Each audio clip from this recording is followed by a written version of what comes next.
rail stand. Let's see what we're talking about.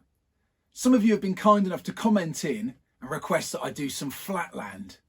So I thought the rail stand would be a great place to start, as it's one of the foundations of freestyle skateboarding. Before setting sail on my rail stand odyssey, I thought it was wise to do a bit of research.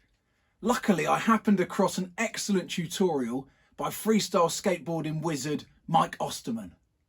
I thought it was a good strategy to think of this trick as a two-part trick. First of all, the mount, and second, the dismount. First of all, let's run through the technique I'm using to mount the rail. There's two different ways you can mount the rail, heel side and toe side. I'm going to be focusing on mounting the rail heel side, which involves rocking the board back towards you on your heels and then stepping up onto the top of the rail for the rail stand.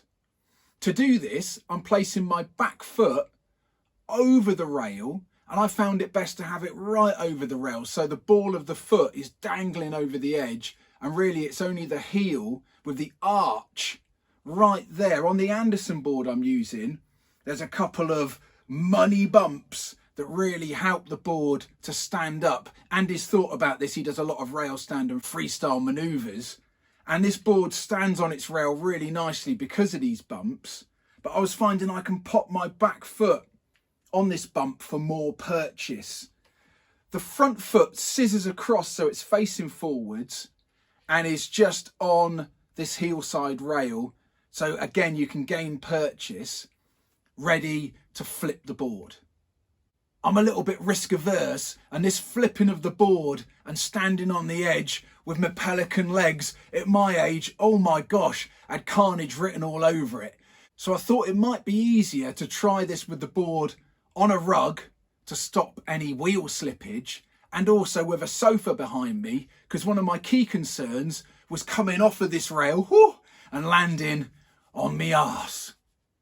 A bit of a health and safety warning though, if you are tempted to set sail on a freeform jazz experiment in the front living room, and that is to clear any objects that could be fallen on or wiped out by the board, because it's fair to assume that there will be some falling off, and when you fall off, the board goes flying. Oh my gosh, everything gets wiped out, and then you've got some explaining to do. The first thing I came up against when attempting to mount the rail was the fear factor. I don't mind admitting I found it pretty scary trying to flip this board up on the side and then stand right up on the top.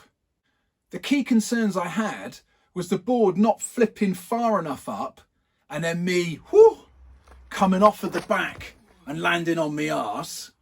The other one was the board flipping up too far, so it came down, skinned my shins, and I ended up falling forwards. So through a series of experimentation, I started to get the feel of rocking the board up on its side and standing up on top. Like any trick, the first bit is fear of the unknown. So as soon as I got a few attempts under my belt, I could start concentrating on the nitty gritty of getting this board up onto the side. There are a few little techniques that I found made this easier. Number one was bending the knees slightly before I attempted to get the board up on its side. The second one was to load up the front foot, which is the foot that's facing forwards on the heel rail. Loading up that front foot really allowed the board to start to flick upwards. As I did this, I simultaneously bent my back knee forwards, and that allowed the board somewhere to come as it pivoted up. And then I could find I could push off my front foot and time that with putting weight on my back foot, quickly stepping that front foot forwards. After a solid bit of practice, I started to get a feel for mounting the rail a bit more consistently. And at that point, I started to focus on resisting the temptation of straightening these pelican legs. And I found it helpful to try and keep the knees nice and soft when up on the rail. I found that when attempting to mount the rail, the result would fall into one of three main categories.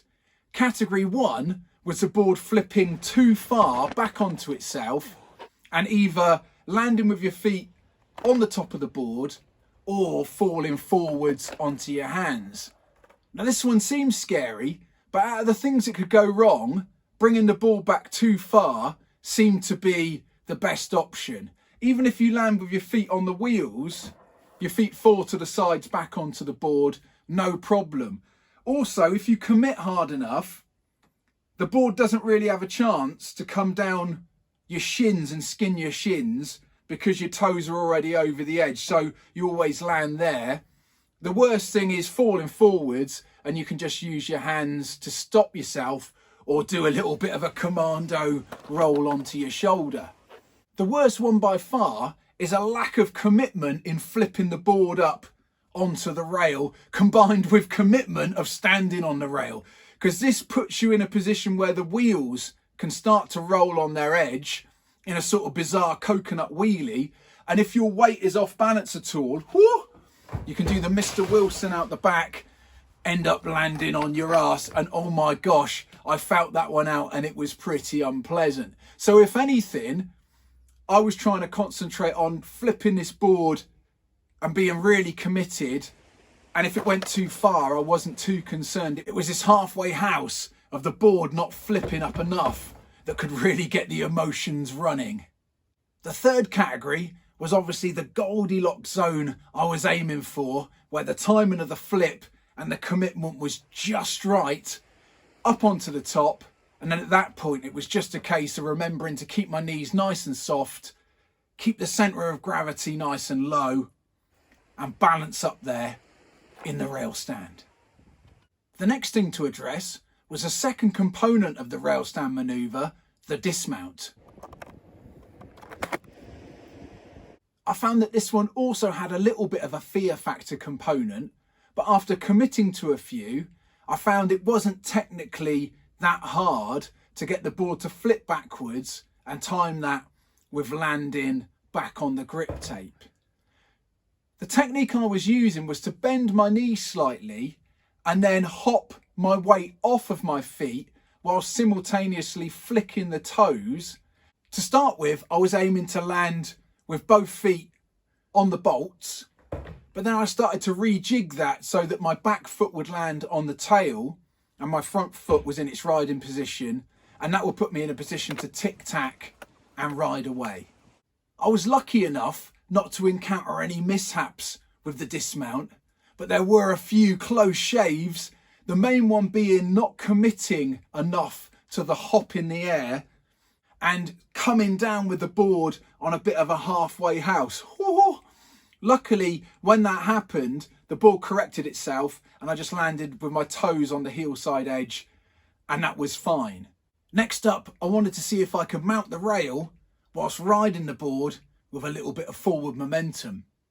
I found the first few attempts rekindled the fear factor, but once I rejigged my body weight to accommodate for the board going up onto the rail out of that forward movement, I found she came up nicely, and it felt really good to feel I could get onto the rail whilst moving forwards. The next thing I wanted to try was my first rail trick, and that was a little bit of walking on the rail.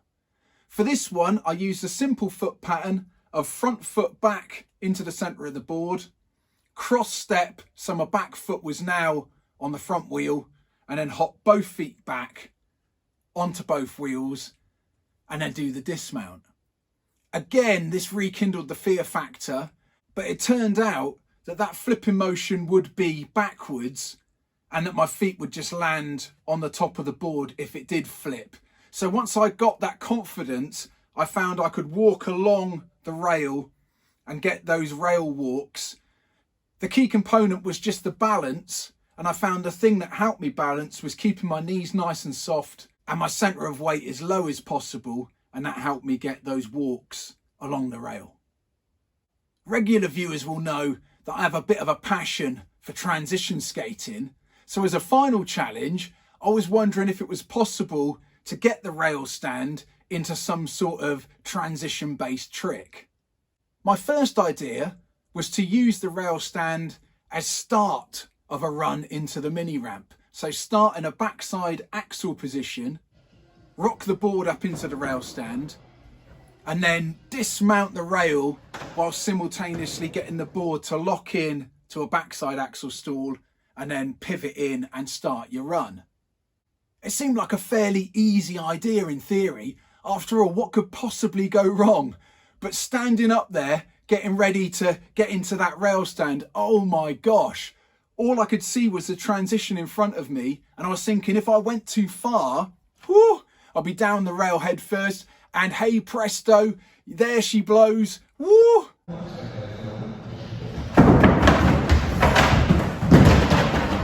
That was pretty unpleasant, but it was good to get it out of the way.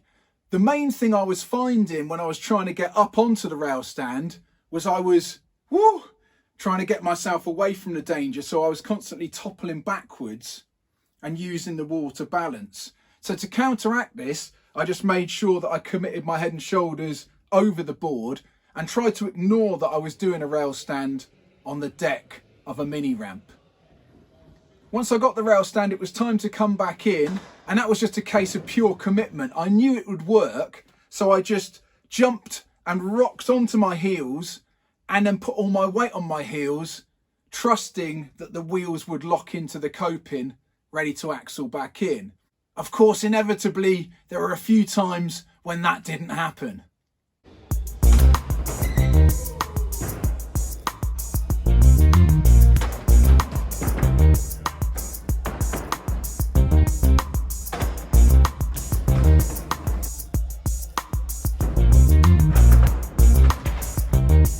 Following on from this, I wondered if there was a way I could incorporate the rail stand as part of a transitional manoeuvre. So I came up with the idea of doing a fakey backside axle stall and then my rail stand, and then I could come back in and I could use the rail stand in the middle of a run. Once I got up onto the coping, it was just a case of rejigging my feet as smoothly as I could and then executing the rail stand and coming back in. This whole process gave me a much better understanding of the ins and outs of the rail stand. That added pressure of having to commit and also having to do the rail stand on cue after executing another manoeuvre really helped me squirrel it away into the muscle memory. I also flirted with doing my rail walk trick up there on the deck, and I found that pretty scary, loads of pressure. When I was on the flat ground, falling off that one didn't really have too many ramifications, but obviously up there on that deck, could quite easily come a cropper whilst trying that one. Okay, let's run through the key points of the Heelside rail stand. Place your back foot over the toe rail with loads of toe dangling. Place your front foot facing forwards on the heel rail. Bend your knees down, load up that front foot pressure, start to rock the board back, simultaneously bend your back knee, push off the front foot, place your weight on your back foot as you stand up, place both feet on the rail, try and keep your knees bent. For the dismount, bend the knees down slightly, hop up into the air, simultaneously pushing the board backwards with your toes. Come down, land with your back foot on the tail and your front foot in the riding position. Overall, I really enjoyed the challenges of my rail stand odyssey. I've been bitten by the flatland bug and I can't wait to learn my next freestyle trick. If you have yet to order your "Yeah, that's right" t-shirt, then head over to johnbishopskate.bigcartel.com and pop your order in, and I'll get one of these bad boys rushed out to you. If you're new to the channel, feel free to hit subscribe. I make new videos every week. As ever, my name's been John Bishop and I'm a middle-aged guy learning how to freestyle skate.